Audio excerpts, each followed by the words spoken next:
So like when I hear like I just before we came on, I was putting up a article on Star Wars theory saying what he would do if he took over like Lucasfilm right away, and he was like, I would give the keys to the kingdom to Filoni, and I'm just like, what? What? Like what? I would never Yeah, do that.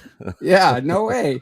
I mean, so just like, and it was what was funny is he didn't say this outright, but it's clearly what he was implying. Is he was like, he was like, Star Wars is for everyone. It's for boys and girls, yada, yada, yada. Basically saying he wouldn't want feminist ideology injected into it. And it's like, well, would you keep Filoni? He's literally made it clear that that's exactly what he planned to do when he got hired on by George, or like that's what he said he did when he was at this. He gave this speech in 2016. Saying that's what he did. Yeah, he panders to that side. Yeah. In that speech that what was it, a women's conference he was at? Yeah, women's technology conference or something like that. Yeah. So he is all estrogen up. All the testosterone has left that man's body at this point in time, and so yeah, I think putting Filoni in charge of everything, I think, is not a good idea. I think Filoni is good when he is kept on a short leash. When he was under George, a lot of the stuff he did with the Clone Wars and stuff. The Clone Wars was really well received. But he gave George a lot of pushback with keeping Ahsoka alive, and George was like, no, all the Jedi are dead. She's dead.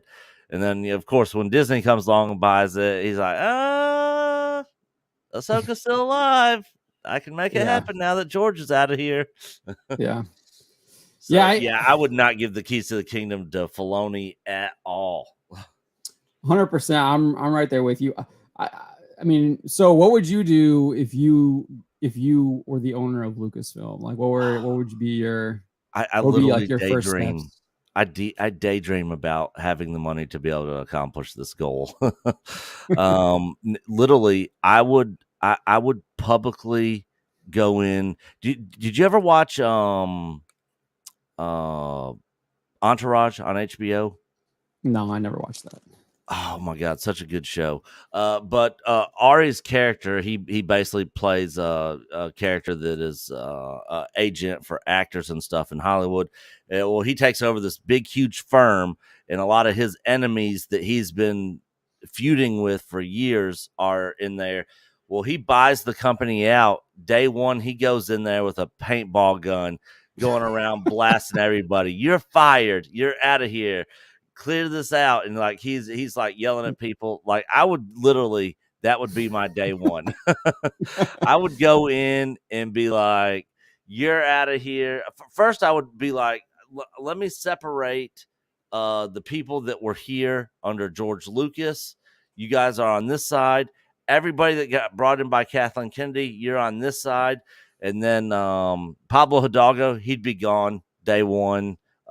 Kathy, she'd be gone day one. I would do so much firing that we probably wouldn't even be able to get anything started on a project until I started getting people brought back in to the company. Yeah.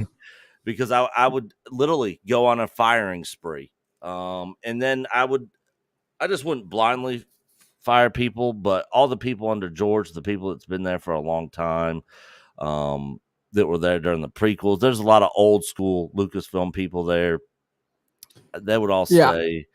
But any of the people that are all for pushing these agenda driven stories and stuff, I'm like, that would stop. I'd be like, we're going back to, this is going to be content for everybody. It's not going to be agenda driven. Men are going to be the heroes. Women are going to be the ones that, the guys rescuing, or there'll be a strong role for them in another way. Like, I'm not doing this girl power thing because George even was asked that by Starlog, like back in 1988, are you going to put more women in? And he was just like, this is a war movie. Yeah. When do you see women on the front lines? Basically, like, are you stupid? Like, yeah, exactly. Like, but he's like, I will, if there's a role for a woman, that's going to be directed by the plot. And clearly he has women in there. Like, he's got Leia, who's obviously a diplomat and a princess of Alderaan, and she serves in the Galactic Senate. You've also got I can never remember her name. She's in Andor now. Mon One of the main Mothma, characters. Mon Mothma. You got Mon Mothma, who's yeah. also a politician, Leadership role, politician, yeah. leadership role in the Rebel Alliance and stuff like that. So you had all of those characters there already. So it's not like they just weren't like fighter. I mean, I guess there were. Someone was telling me that there are some fighter pilots that are females in some of the In Return of the Jedi. Return, yeah, in Return. Yeah, yep. And then they just gave a guy's voice. The A-wing pilot that crashes into the bridge of the Death Star, is actually a woman. Okay.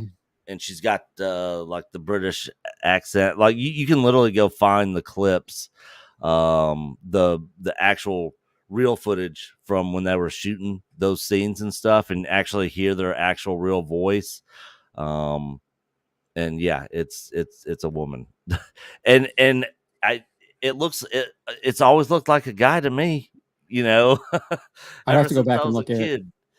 Yeah, I never looked at that person. I guess because of the voice, I just automatically, I just really didn't look at the face that much. Plus, with that helmet and stuff on, you can't really. Yeah, it's hard to. You can only see so much. I think I'm with you though when it comes to what you would have to. The first thing you do, you have to clean house, and obviously it wouldn't just be like obviously there's people that you could clearly like you're gone. People like Matt Martin that say that canon doesn't matter. People like Dave Filoni that literally don't even care if you change the eye color of Ahsoka from animated to live action. If you don't care about that, you clearly don't really care about other parts of canon. So those are people that would obviously be walked out the door, but then you probably have to do your research on some of the other people. Probably maybe keep most of the ILM folks, the ones that are maybe like the tech people. The artists and stuff like that. Yeah, all those people would definitely stick. That entire story group, though, man, that would be gone. The whole entire story group would be gone. Day one. Yeah. Matt Martin, Pablo Hidalgo, whoever else is in it, just say goodbye. And then hasta la vista, baby. That's right. Hasta la vista. And then I would immediately eliminate. I would do what Disney did to the EU and eliminate everything that they created. Yeah, as well. 100%. There's like, I don't think that there's any like as much as I enjoy Rogue One for the third act and how like the characterization of Saw Gerrera, just get rid of it. Like that's not worth keeping. Like I don't think that there's I can't remember like there's one good Lando miniseries in the Marvel comics that was actually good. Everything else has kind of been just utterly garbage, poor quality, ridiculous. Yeah, even the Vader stuff that they had, I didn't like that either. Yep, and the merchandising, I would literally turn the merchandising around in the first year. I would have a sit down with Hasbro and be like, "Look, this is what people want. Kids don't really buy toys anymore, so we got to build merchandise for collectors, for the Uber fan. That's what you got to build merchandising around. You definitely still have stuff for the kids, but not in like there's so many like Ray figures and Rose Tico figures out there, and it's like even after Ethan Van Sciver chopped them up. Yeah, exactly. Still so many of them. But yeah, I would, man. It almost makes my head hurt thinking about how many changes I would have to make. I mean, that first week would be, you'd have to put in 80 hours just in week one of work probably. The stuff you'd have to do. If you go back, there's a clip of Kennedy in 2015 before Force Awakens comes out. I think it's 2015. She's at like a Fortune magazine women's event conference thing. And conference. Yeah. And she basically had already said that she had basically revamped the entire Lucasfilm corporate structure and it increased their like executives so it was like 50% women. and said that was like one of her goals was basically to have all of the DEI stuff before we knew it was DEI operating within Lucasfilm from a gender perspective. All those people would be gone. Yep. And then not only did she say that they had done that, they also like made it abundantly clear that they were going to be changing the stories that they were telling, so it would be more female centered. And you'd have to find all of those people that were working on that and pushing that vision, especially the person who did the red X on Luke. Oh yeah, yeah. Office, like you're out. See that's something else I would do is day one. I would move the company out of California and I'd move to Texas or Florida. Yeah. Because you don't have state taxes there. I would eliminate so much red tape and so many positions that just aren't needed. And I'd also bring George back to get his outlines of what he wanted to do. And I'd work with writers to try to complete his vision. Now, would I be able to do that live action? I don't know. I don't know what his outlines were or who all was involved. I mean, maybe it would have to be something, a high end like CGI animation that almost looks real type thing, and not just like a cartoon animation. The video game stuff that we're seeing from what's his name, the Japanese guy. Visions. No, that's Japanese animation. That's Japanese anime. There was a guy, he made a video game. It's Konami. He was part of Konami. I can't remember. I think he did this video game with it's basically what they did with The Last of Us with Ellen Page, where they modeled the character off of her and it looks like her in the game, but that would be like what you would kind of do.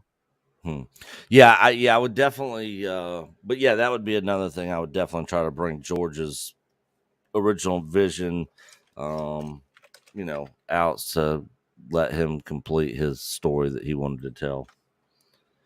And then I would get real writers like Timothy Zahn and freaking, what's the one who did Splinter of the Mind's Eye? I don't know any of the EU stuff. We had Alan him on Dean our channel. Foster. Alan Dean Foster. Yeah. In a lot of the EU novelists, like I would get actual real Star Wars writers together, and I would actually involve fans too, like Gary from Nerdrotic, Critical Drinker, and get their input. Like once a lot of that stuff was done, where do you see there being issues? Like I would make sure everything was in place and everything was good, to have the least amount of criticism as possible. When we released whatever the first project would be that would come out after I took over. Would that be on whiteboards? Maybe. But Dinosaur wouldn't be on there, and no main character wouldn't be on there, and all the other weird nonsense they had written on there. Anytime Filoni is like asked about how he keeps track of everything, he's just like, whiteboards. I put it up on the whiteboards. And it's like, well, clearly your whiteboards are clearly not doing a very good job. Yeah, they're getting erased or somebody's adding to it, or you can't keep track of what happened in the last episode. Yeah. How are you going to keep track of what happened back in the original movies? Yeah. All right, Cider. Oh, no, they did not. Cider. I don't think they had Gundam up there. No.